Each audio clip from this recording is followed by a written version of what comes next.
Većina ljudi bi se složila da moramo pratiti naš instinkt i da moramo pratiti taj neki unutrašnji osjećaj koji nam govori da uradimo određene stvari.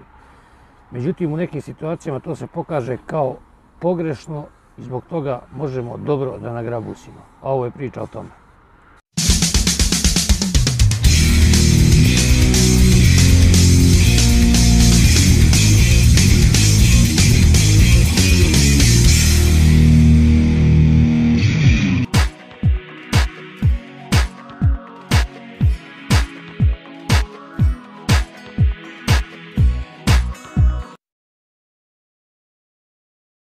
Bio je to jedan jako lep i sunčan dan i sve je išlo kao po loju. Znači ide se kroz Poljsku, jeste zabrana pretjecanja, ali to se vozi, to se ubija.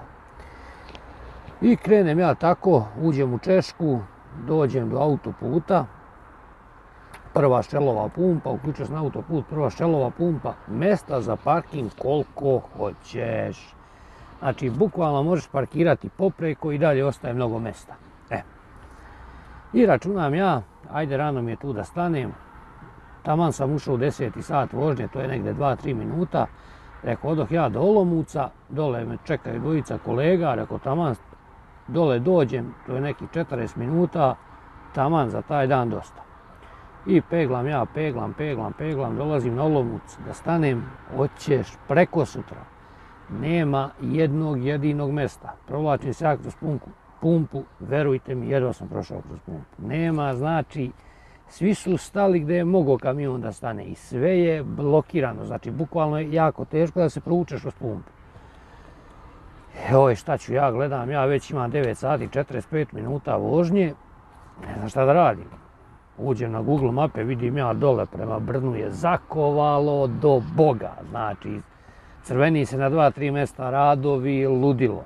A znam da ima možda još 2-3 pumpe i to je to. I one su ono male, bukvalno ono, nema ništa.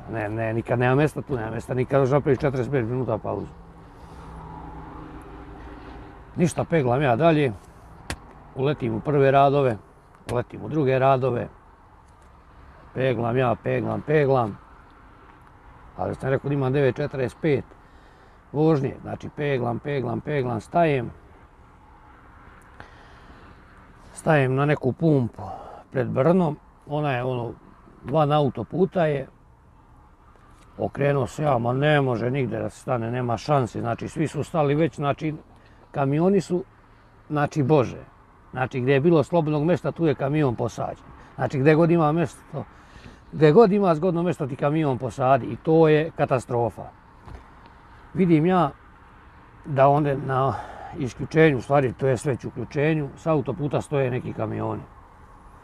Ja sam nekad čuo neku priču da policija ne pravi problem, tu možeš da spavaš, ludilo, ovo ono.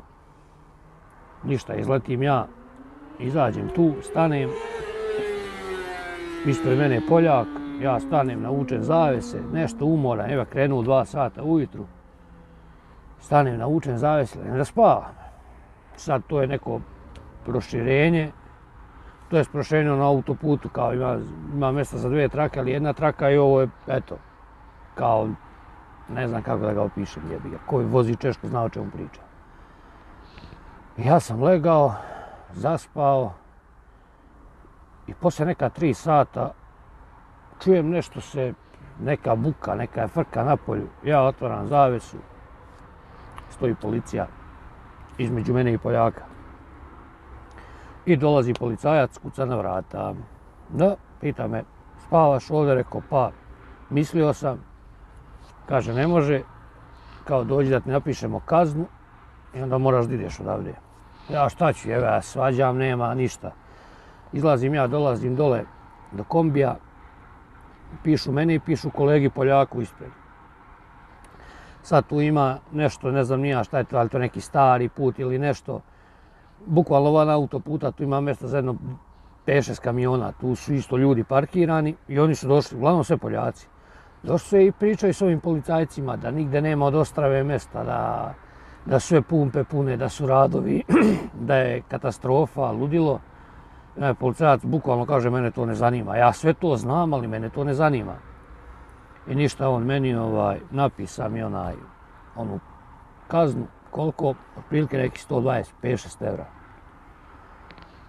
Ali ja sam već u problemu, jer ja već tipa ne bi smio da vozim ni pod razno. Ja imam 11 nešto sati arbajta u pičku materiju.